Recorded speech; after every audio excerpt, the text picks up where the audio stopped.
Hello everyone, कैसे हैं आप सभी लोग। होपफुली आप सभी बहुत अच्छे होंगे। आज हम देखने वाले हैं विद्युत चुम्बकीय तरंगे क्या है, इसके गुण क्या हैं और इसमें कुछ पैरामीटर्स, इनकी कुछ प्रॉपर्टीज़ को हम कैसे डिनोय करते हैं। जैसे कि फ्रीक्वेंसी के बारे में पढ़ेंगे, वेवलेंथ के बारे में पढ़ेंगे, एम्पलीट्यूड के बारे में पढ़ेंगे और साथ ही जो आपकी वेव नंबर है उसके बारे में भी डिस्कस करेंगे। साथ ही वेलोसिटी ऑफ लाइट को भी हम डिस्कस करेंगे। तो इन सभी चीज़ों के बारे में आज इस लेक्चर में आपको बताया जाएगा।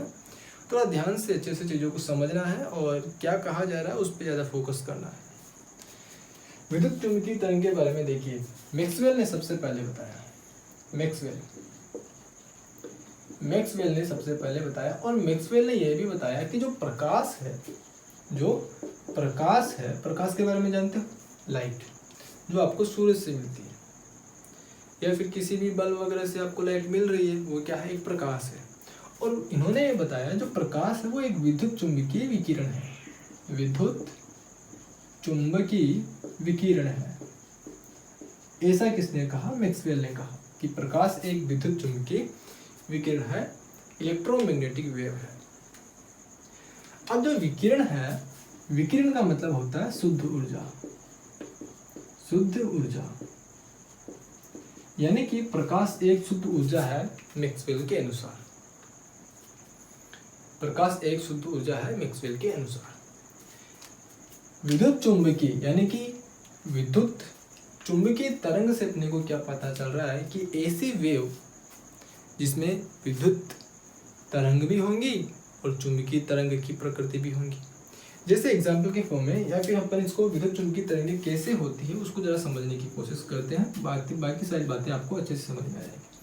जैसे कि मान लीजिए इस प्रकार से मैं आपको शो करने की कोशिश करता हूँ, बाकी आप बनाइए। पहले बना लेते हैं ताकि आपको अच्छे से समझ में आए।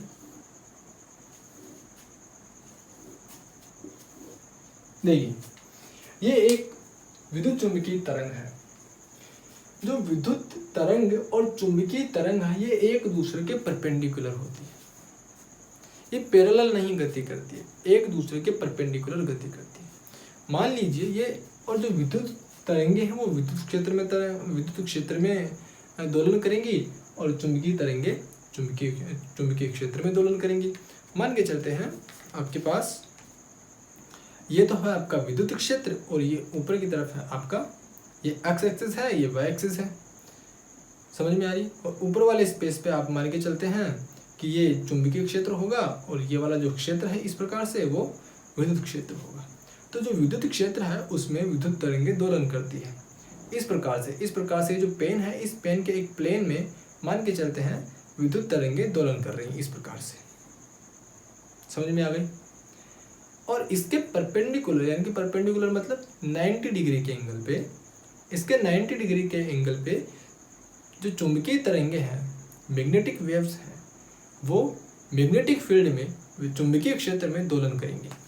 तो कहने का मतलब विद्युत चुंबकीय तरंगे एक दूसरे के परपेंडिकुलर में दोलन करती है। जैसे कि मान के चलते हैं ये है ब्लैक वाली जो वेव्स आपको शो हो रही है यहाँ पे, ये ब्लैक वेव है आपके विद्युत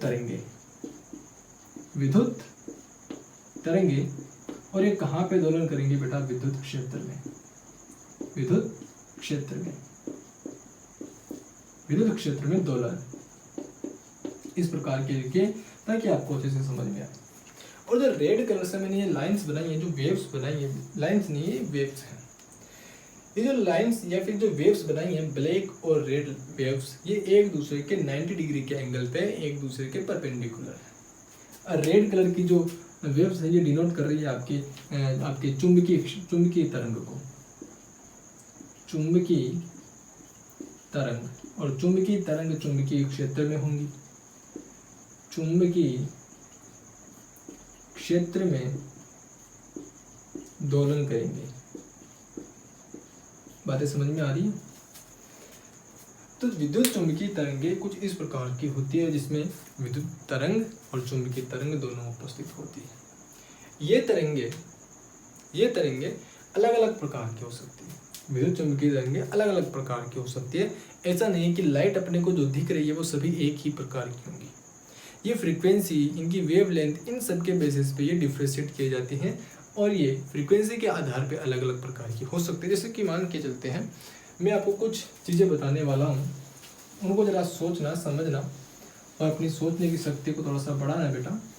देखिए, मान के चलते हैं कुछ तरंगे मैं आपके यहाँ पे बना रहा हूँ। ये एक तरंग है और इस तरंग में वेव कुछ इस प्रकार से चल रही है, ठीक है बेटा। और एक तरंग है जिसमें वेव कुछ इस प्रकार से चल रही है और एक तीसरी तरंग है जिसमें वेव कुछ इस प्रकार से चल रही है। क्या इन तीनों ही तरंगों में, इन तीनों ही वेव्स में कोई फर्क है? ये A है, ये 2 है और ये 3 है। तीनों ही वेव्स अलग अलग प्रकार की हैं। ये एक ही प्रकार की वेव्स नहीं है, ये तरंगे हैं पर एक ही प्रकार की नहीं है, ये अलग अलग प्रकार की तरंगे हैं। अगर मैं आपको इलेक्ट्रोमैग्नेटिक वेव्स के बारे में इस प्रकार से सोचने में मजबूर करते हैं तो देखिए ये कुछ इस प्रकार से हैं। तो ये अलग अलग प्रकार की बेटा क्या है, इलेक्ट्रोमैग्नेटिक वेव्स हैं। ये एक ही प्रकार की वेव्स नहीं है। क्यों? क्योंकि देखिए यहाँ पे ना इनकी जो आपकी जो पर सेकंड इनकी जो फ्रीक्वेंसी है, इनकी वेवलेंथ अलग अलग है और फ्रीक्वेंसी वेवलेंथ के बेसिस पे अलग अलग प्रकार की हो जाती हैं। अब फ्रीक्वेंसीज क्या है, वेवलेंथ क्या है, जरा समझते हैं, जरा समझने की कोशिश करते हैं। देखिए फ्रीक्वेंसी, सबसे पहले फ्रीक्वेंसी के बारे में बात करते हैं। मान के चलते हैं, पहला है आपकी आवृत्ति। फर्स्ट है आवृत्ति यानी कि फ्रीक्वेंसी। फ्रीक्वेंसी जिसे हम न्यू से डिनोट करते हैं, न्यू, ठीक है, इस प्रकार से। ये वी नहीं है, ये न्यू है। फ्रीक्वेंसी क्या है कि किसी एक बिंदु से एक सेकंड में कितनी वेव्स निकलेंगी उसे हम क्या कहेंगे, उस तरंग की फ्रीक्वेंसी कहेंगे। समझ में आया? नहीं आया? पहले फ्रीक्वेंसी जो तरंग है उसको समझ लो कि एक तरंग का मतलब क्या है। ये हम तरंगे बना रहे हैं, ये इस प्रकार से हम क्या कर रहे हैं, तरंग बना रहे हैं। एक तरंग क्या होगी, ये जो ऊपर वाला जो टॉप पार्ट है ये, और ये दूसरा वाला जो टॉप पार्ट है, इस टॉप से इस टॉप के बीच का जो भाग है वो पूरी क्या है, एक तरंग है। बस ऐसे ही इस टॉप से इस टॉप का जो भाग है वो क्या है, पूरी एक तरंग है। बात समझ में आ गई? तो अगर मैं आपको इस वेव में पूछूं, इस पूरी की पूरी में कितनी तरंगे हैं, तो मैं आपसे, आपका आंसर क्या होगा, सर एक यहाँ से यहाँ पे होगा, एक यहाँ से यहाँ पे होगा। तो कितनी वेव्स आई, तो यहाँ पे 2 वेव्स आ गई। समझ में आ गई? तो एक सेकंड में ऐसी कितनी वेव्स किसी एक पॉइंट से निकलती है, किसी एक बिंदु से निकलती है, वही उसकी फ्रीक्वेंसी है। इसको और अच्छे से क्लियर करते हैं। मान के चलिए बाहर बारिश हो रही है और उस बारिश में आप चले जाते हो। अब मैं आपसे पूछता हूँ कि आपके ऊपर एक सेकंड में कितनी पानी की बूंदें गिरी। अब एक सेकंड में जितनी बूंदें आपके शरीर पे गिरेंगी वो बारिश की क्या हो गई, फ्रीक्वेंसी हो गई। वो आपके ऊपर पानी के बूंद के गिरने की फ्रीक्वेंसी हो गई। तो बस वही चीज़ है कि किसी बिंदु से प्रति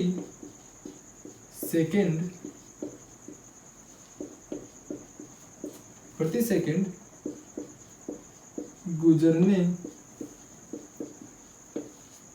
गुजरने वाली तरंगों की संख्या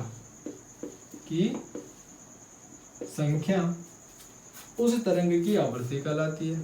उस तरंग की आवृत्ति कहलाती है, ठीक है, आवृत्ति कहलाती है। अब बाकी आप लिख लीजिए और इसको कैपिटल न्यू से रिप्रेजेंट करते हैं। इसकी जो यूनिट होती है कि हम इसको किससे यूनिट जो है, यानी कि इसकी जो यूनिट है उसको अपन किससे रिप्रेजेंट करेंगे।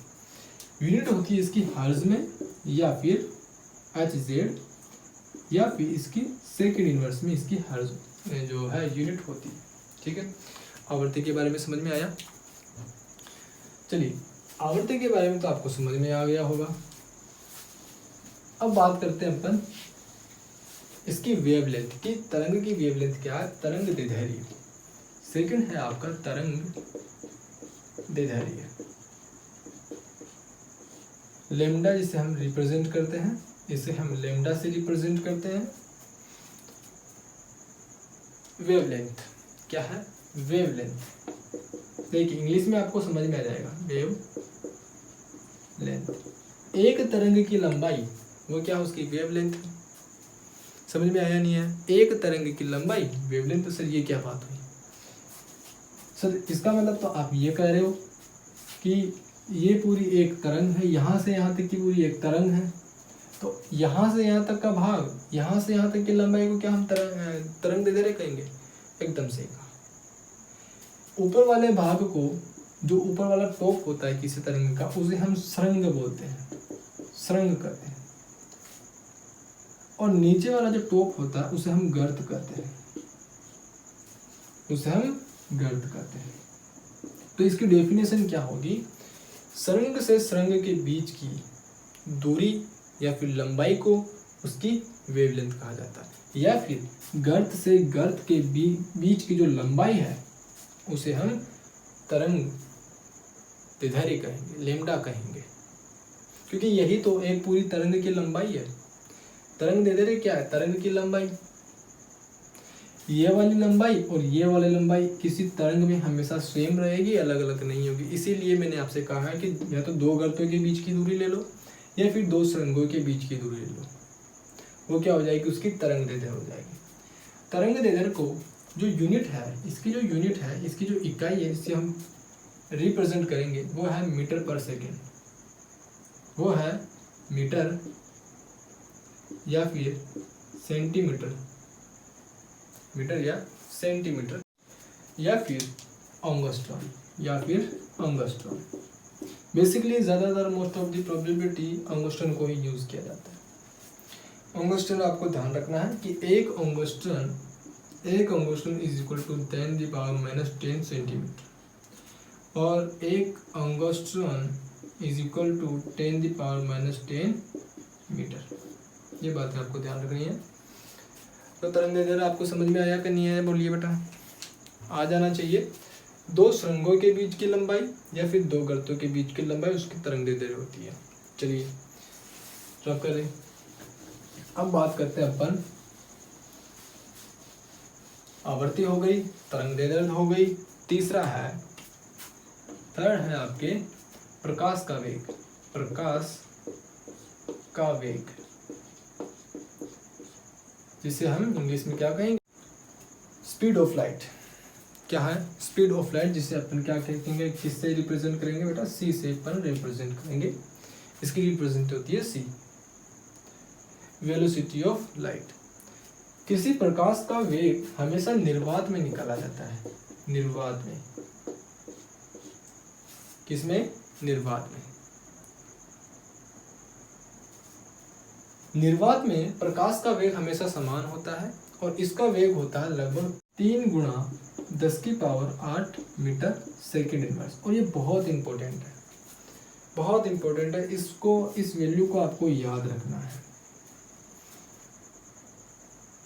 यहाँ पे ना अपने पास 3 चीजें निकल के आ गई, फ्रीक्वेंसी, आवृत्ति, है ना, आवृत्ति, तरंग दैर्ध्य और प्रकाश का वेग। इन तीनों में एक संबंध होता है, c = μ.λ। इस रिलेशन को आपको याद रखना, ये बहुत इंपॉर्टेंट है। जिसे अपन μ = c/λ से भी डिनाई कर सकते हैं। यहाँ से प्रकाश की जो यूनिट है, यहाँ से प्रकाश की यूनिट c = μ होता है। तो c = क्या है यहाँ पे? देखिए इसकी वैल्यू कितनी होती है, इसको आप ले लीजिए, या तो हर्ज होती है या फिर सेकंड इनवर्स होती है। तो ये सेकंड इनवर्स, और लैम्डा किस में ले लीजिए? मीटर में ले लीजिए। तो कितना हो गया? सी की जो वैल्यू है वो कितनी हो गई बेटा? मीटर सेकंड इनवर्स में। तो यहाँ पे हमने क्या लगाई है? यूनिट मीटर सेकंड इनवर्स लगाई है। बात समझ में आई? तो यह है प्रकाश का वेग। और प्रकाश का वेग ध्यान रखना है कि डेफिनेशन क्या लिखेंगे आप, कि किसी निर्वात में प्रकाश की स्पीड को उसकी प्रकाश का वेग कहते हैं, कि उसकी गति कितनी है वही प्रकाश का वेग होगा। चलिए इसका जो फोर्थ है वो हम देखते हैं, आयाम। क्या है? आयाम, यानी कि फोर्थ है आयाम, या फिर आप लिख सकते हैं इसको जनरली एप्टीट्यूड। एप्टीट्यूड, ठीक है। एप्टीट्यूड को समझने के लिए अपने को एक तरंग की संरचना बनाने की थोड़ी सी नीड पड़ेगी। देखिए ये जो पीक्स और जो मैं गर्त बना रहा हूँ यहाँ पे, सुरंग और गर्त, इन दोनों की जो लंबाई है यहाँ पे वो समान होनी चाहिए। अलग अलग, देखिए यहाँ पे मेरा थोड़ा सा ऊपर निकल गया तो आप थोड़ा सा सेट कर लेना, ऊपर नहीं जाना चाहिए, बराबर होनी चाहिए, लंबाई बराबर होनी चाहिए। तो जो आयाम है, आयाम का मतलब है कि सुरंग की ऊंचाई या फिर गर्त की गहराई, ये उसका एक आयाम है। ये क्या है? आयाम। उस तरंग का आयाम होगा, उस तरंग का आयाम होगा। तो ये तो हो गया गर्त और ये हो गया सुरंग। सुरंग की ऊंचाई, ऊंचाई इसको हम क्या कहेंगे? आयाम कहेंगे उस तरंग का। ऐसे ही गर्त की गहराई, गर्त की गहराई। ठीक है बेटा, छोटी सी बात है, ज़्यादा इम्पोर्टेंट नहीं है। इम्पोर्टेंट तो है ही, पर आपको ज़्यादा ऐसे ही जोर देने वाली बात नहीं है। ठीक है, चलिए अब हम एक बहुत अच्छा सा बात आपको बताने वाले हैं। एक अच्छी सी बढ़िया सी बात मैं आपको बताने वाला हूँ। फिफ्थ है अपने वेवलेंथ, यानी कि तरंग नंबर, तरंग संख्या क्या है, जिसे हम न्यू बार से रिप्रेजेंट करते हैं। तरंग संख्या हमने पहले भी यूज़ किया है, जब हमने फ्रीक्वेंसी पढ़ा है तो उसमें मैंने आपसे कहा था कि एक बिंदु से कितनी तरंगें निकलती हैं उसे हम तरंग संख्या यानी कि फ्रीक्वेंसी कहते हैं। तो वहाँ पे भी अपन ने तरंग संख्या यूज़ किया है। कितनी सारी फ्रीक्वेंसीज निकलती है, कितनी सारी तरंगें निकलती, तो वो क्या है? एक नंबर ऑफ तरंग हो गया।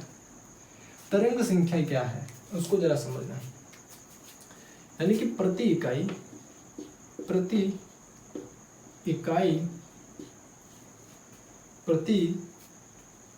प्रति इकाई लंबाई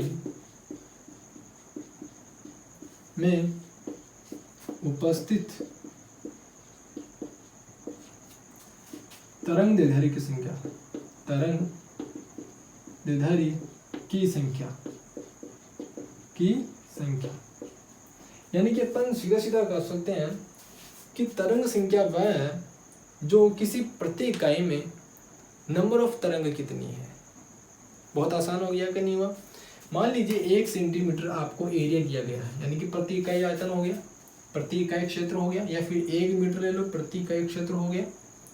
तो इस प्रति इकाई क्षेत्र में कितनी तरंग आ रही है, कितनी तरंग आ रही है, वही क्या है? तरंग संख्या है। मान के चलते हैं, एग्जाम्पल से इसको समझ लेते हैं, कोई दिक्कत वाली बात ही नहीं है। मान लीजिए ये कोई एक तरंग है, ठीक है, और मैंने आपसे कहा कि इसका 1 सेंटीमीटर में कितनी तरंग आ रही है, कितनी तरंगे हैं। तो मान के चलते हैं अपन सपोज कि ये 1 सेंटीमीटर है। अब मैंने आपसे पूछा है कि इस 1 सेंटीमीटर के क्षेत्र में कितनी तरंग है, काउंट कर लीजिए। एक तरंग ये रही, दूसरी तरंग ये रही, तीसरी तरंग ये रही। तो 1 सेंटीमीटर के एरिया में कितनी तरंगे हैं? 3 तरंगे हैं।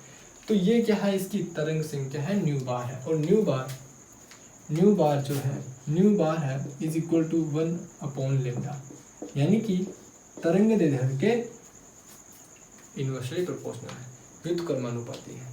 होपफुली आपको ये चीज़ समझ में आई होंगी।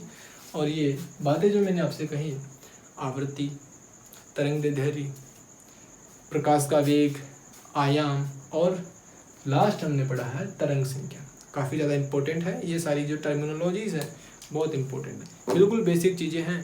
और फिजिक्स में भी आपने ये चीज़ें पढ़ी होंगी, और अगर आपको नहीं आती है तो आपको ये चीज़ें आनी चाहिए, बहुत ज़रूरी चीज़ें हैं, क्योंकि ये हमारा बेस है और बेस को मजबूत करना काफ़ी ज़रूरी होता है। बेस अगर लूज रह गया तो फिर जड़ें कटना शुरू हो जाती है। समझ में आ गई बात? सो मिलेंगे नेक्स्ट क्लास में, तब तक के लिए thank you so much for watching this video. और हाँ, जय किसान, जय भारत, वंदे मातरम।